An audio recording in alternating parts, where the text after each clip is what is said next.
আমার প্রিয় ছাত্রীরা, আশা করি সকলে ভালো আছো। আজকে আমরা grammar chapter 6 the case of noun শুরু করছি। কেস তোমরা জানো বাংলাতে যাকে বলা হয় কারক, অর্থাৎ the relation in which a noun stands to some other words or the change of form by which this relation is indicated is called its case। অর্থাৎ যেমন তোমরা দেখেছো যে কোনো বাক্যে নাউন রয়েছে, তাই তো, বা নাউনের মতো আচরণকারী কোনো পদ রয়েছে, তো ওই নাউন বা নাউনের মতো আচরণকারী শব্দের সঙ্গে ওই বাক্যের মধ্যে অন্যান্য পদের যে সম্পর্ক তাকেই বলা হচ্ছে ইংলিশে কেস, তাই তো। তো এই কেস হচ্ছে 3 প্রকার, যেমন নমিনেটিভ কেস, অবজেক্টিভ কেস, আর রয়েছে আমাদের পজেসিভ কেস। নমিনেটিভ কেস কীরকম বলবে দেখে নাও।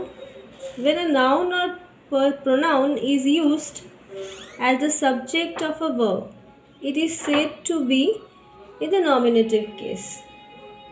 অর্থাৎ বাক্যে ভার্বকে যদি হু বা ওয়ার্ড দিয়ে প্রশ্ন করলে আমরা যে উত্তর পাই তাকে বলা হয় নমিনেটিভ কেস, একে আমরা সাবজেক্টও বলতে পারি।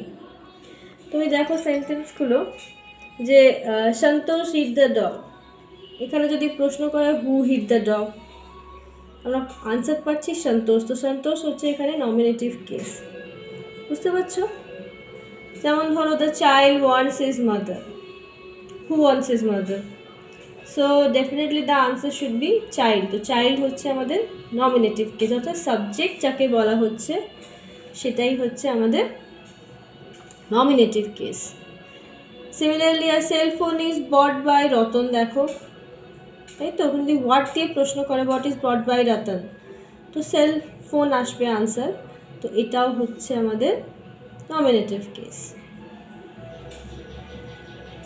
চলে আসি এবার আমরা নমিনেটিভ কেসটা আমাদের কীরকমভাবে তিনটে ভাগে আমরা ভাগ করতে পারি নমিনেটিভ কেসকে। Nominative of address, nominative of absolute, complementary nominative. যেমন ধরো অ্যাড্রেস করা হচ্ছে যখন কমন ফ্রেন্ডস, এই ধরনের সেন্টেন্সগুলো হচ্ছে nominative of address. Nominative absolute তোমরা জানো হ্যাভিং দিয়ে থাকবে, the sun having set we return home. আর আছে কি complementary nominative, he is a learned person, এটা হচ্ছে কমপ্লিমেন্টারি নমিনেটিভ। তো এই হয়ে গেল আমাদের নমিনেটিভ। চলে আসি এবার পরেরটা, রয়েছে আমাদের অবজেক্টিভ কেস। অবজেক্টিভ কেস কাকে বলবে? where a noun or pronoun is used as the object of a verb, it is said to be in the objective case। অর্থাৎ যখন কোনো নাউন বা প্রোনাউনকে ক্রিয়ার কর্মরূপে ব্যবহৃত করা হয় তখন তাকে অবজেক্টিভ কেস বলা হয়। আমরা ভয়েস চেঞ্জ ক্ষেত্রে আমরা নর্মালি দেখে থাকি এই ধরনের অবজেক্টগুলোকে আইডেন্টিফাই করতে হয়, অবজেক্টগুলো যেখানে সেন্টেন্সে থাকবে সেখানেই আমরা ভয়েস চেঞ্জ করতে পারবো, তাই তো। যেখানে অবজেক্ট থাকে তাকে বলা হয় ফাইনাইট ভার্ব, আর যেটা নিতে পারে না তাকে বলা হয় ইনফাইনাইট ভার্ব। তো এখানে আমরা ভার্বকে হুম বা ওয়ার্ড দিয়ে প্রশ্ন করলে কি বা কাকে দিয়ে প্রশ্ন করলে তখন আমরা যে উত্তর পাই তখন আমরা তাকে বলা হয় অবজেক্টিভ কেস। যেমন ধরো রবীন্দ্রনাথ রোদ গীতাঞ্জলি, তাই তো, এখানে কিন্তু গীতাঞ্জলিটা হচ্ছে অবজেক্ট। এখানে দেখো প্রশ্ন করছি আমরা কি দিয়ে, গীতাঞ্জলি আনসার আসছে, তো গীতাঞ্জলিটা হচ্ছে এখানে অবজেক্ট। এবার এই অবজেক্টকে আমরা সাধারণত দুটো ভাগে ভাগ করে থাকি, একটা হচ্ছে ডাইরেক্ট অবজেক্ট, একটা হচ্ছে ইনডাইরেক্ট অবজেক্ট। তোমরা অনেক সময় দেখে থাকো যে সেন্টেন্সের মধ্যে দুটো অবজেক্ট রয়েছে, যেরকম কী দিয়ে প্রশ্ন করলেও আমরা উত্তর পাচ্ছি, কাকে দিয়ে প্রশ্ন করলেও উত্তর পাচ্ছি। সেরকমই একটা সেন্টেন্স ধরো আমি তোমাকে বললাম যে he told me a story, মিও আছে আর স্টোরিও আছে, এখানে কিন্তু ডাবল অবজেক্ট আছে, তাহলে কোনটা কী ধরনের অবজেক্ট সেটা আমরা দেখে নিই। when a transitive verb takes two objects, one of them is the direct object and the other is indirect object. The direct object is generally an object or thing, and the indirect object is generally a person or animal. যখন একটা person বা অ্যানিমালকে বোঝাবে তখন আমরা তাকে বলবো indirect, আর যখন কোনো অবজেক্ট বা কোনো থিংকে বোঝাবে তখন আমরা তাকে বলবো ডাইরেক্ট অবজেক্ট। যেরকম he told me a story, মিটা হচ্ছে ইনডাইরেক্ট অবজেক্ট আর স্টোরিটা হচ্ছে ডাইরেক্ট অবজেক্ট। বুঝতে পেরেছো? এই হয়ে গেল আমাদের অবজেক্ট। Objective case. থার্ড যে কেস তাকে বলা হয় পজেসিভ কেস। পজেসিভ কথাটা তোমরা সকলেই পরিচিত, পজেশন থেকে এসছে, অর্থাৎ কোনো জিনিস কারো কোনো অধিকার বোঝাতে আমরা পজেশন বা পজেসিভ কেসটা ইউজ করে থাকি। অর্থাৎ the possessive case denotes possession or ownership, authorship or relationship. Possessive case অধিকার সম্পর্ক প্রকাশ করে, অধিকারের সম্বন্ধ প্রকাশ করে। যেটা আমি বললাম তাকেই বলা হচ্ছে যখনই কোনো জিনিসটা কারো অধিকারে আছে বোঝায় তখন আমরা পজেসিভ কেস ইউজ করে থাকি। বেসিক্যালি পজেসিভ কেসের ক্ষেত্রে আমরা একটা অ্যাপোস্ট্রফি তোমরা জানো যাকে বলা হয় উপরে একটা কমা দিতে হয়, তারপরে এস দিয়ে আমরা সেই পজেশনটা বা পজেসিভ কেসটাকে ইন্ডিকেট করে থাকি। যেরকম যদি বলা হয় ফাদার, যদি বলি বাবা, তাহলে বাবার বলতে এই যে বাবার কোনো জিনিস, বাবার যে পজেশনটা বোঝাচ্ছে এটা কী করে বোঝাবো আমি? ফাদারের পরে একটা অ্যাপোস্ট্রফি দেবো, তারপরে এস লিখবো, এটা হয়ে গেল ফাদার্স। তাহলে আমরা নাউনের সাথে অ্যাপোস্ট্রফি এস যোগ করে পজেসিভ কেস করে থাকি। এবার রয়েছে পজেসিভ কেসকে আমরা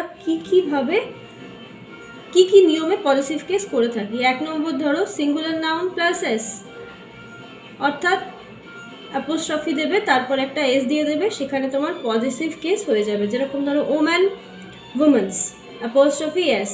তারপরে দেখো প্লুরাল নাউনের শেষে এস থাকলে এসের পরিবর্তে কেবল অ্যাপোস্ট্রফি যোগ করে।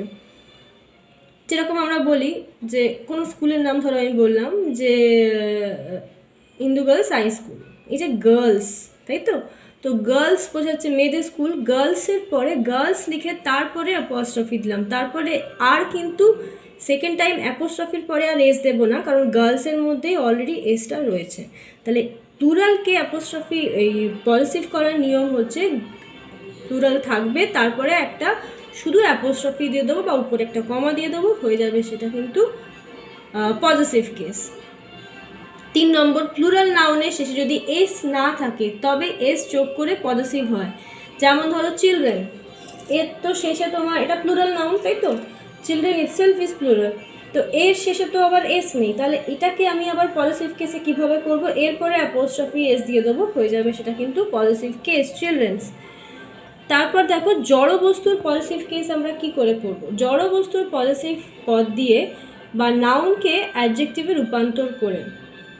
যেরকম আমরা টেবিলস লেগ বলবো না, টেবিলের পাগুলো বলতে টেবিলস লেগ বলবো কি? It's wrong. বদলে আমরা বলবো the legs of the table. বুঝতে পেরেছ?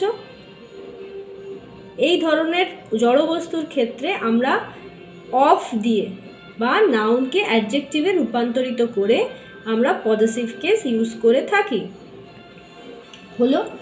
এবার রয়েছে দেখো ডাবল পজেসিভ ফর্মস। সেটা কি?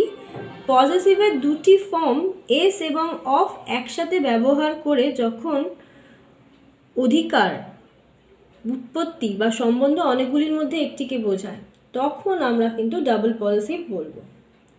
যেমন দেখো পোয়েম অফ সুকান্তোষ, এখানে তোমার অফও রয়েছে, তাই তো? আমরা একটু আগেই পড়লাম যে সাধারণত অফ আমরা জড়বস্তুর ক্ষেত্রে ইউজ করে পজেসিভ করে থাকি। এখানে ডাবল পজেসিভ হচ্ছে, অফও রয়েছে আবার সুকান্তর পরে একটা অ্যাপোস্ট্রফি এস দিয়ে আমরা তাকে কিন্তু ডাবল পজেসিভ করেছি। তো এইগুলোকে বলা হয় ডাবল পজেসিভ। তো এই হয়ে গেল আমাদের কেসের চ্যাপ্টার। এবার আসি কীরকম আসতে পারে তোমাদের এগুলো পরীক্ষাতে তোমাদের হয়তো একটা সেন্টেন্স দিয়ে দেবে, সেন্টেন্স দিয়ে বলবে যে এটা কী ধরনের কেস ইউজ হয়েছে, আন্ডারলাইন করে সেটা আইডেন্টিফাই করো, এইরকম আসতে পারে। এই তোমাদের চ্যাপ্টারটা হয়ে যাওয়ার পর তোমরা আগে একবার ভালো করে পুরো চ্যাপ্টারটা পড়বে, ভিডিওটাও তো দেখবে অবশ্যই, ভিডিও দেখার পর এবং চ্যাপ্টার পড়ার পর যদি কোথাও কিছু বলার থাকে বা বুঝতে অসুবিধা হয়ে থাকে তাহলে অবশ্যই গ্রুপে জানাবে।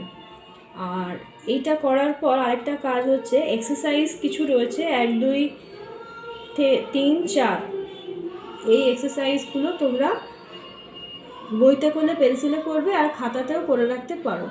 যদি কোথাও অসুবিধা হয় তাহলে আমাকে জানাবে, আমি নিশ্চয়ই তোমাদের সাহায্য করব। আজ এই পর্যন্তই।